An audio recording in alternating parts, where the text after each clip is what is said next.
Abram is an early stage startup, and we're developing point-of-care diagnostics for blood management. There is a very serious lack of tools in medicine right now for figuring what's going on with blood clotting. Medical device companies typically struggle to select infrastructure. If we don't pick this infrastructure, we're stuck with spreadsheets, and then it's just a lot of manual entry, and then things are never in sync with each other.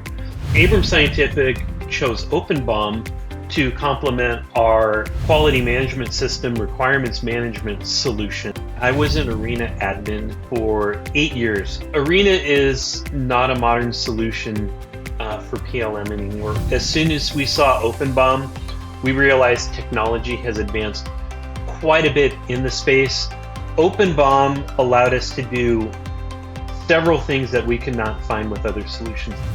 A lot of information that you do in your product design in your CAD program automatically moves up into OpenBOM, and OpenBOM automatically replicates that BOM structure for what you're developing in your CAD tool. OpenBOM storage is a perfect solution to get all your PLM data centralized up on the web, and also to manage files and revisions through the OpenBOM Workspace Manager. And I can't understate how state-of-the-art that is for doing product design. OpenBOM is one of the first companies to actually get a working solution to where everybody can just log in and get to the BOM. If you're a startup, you should really take a look at OpenBOM.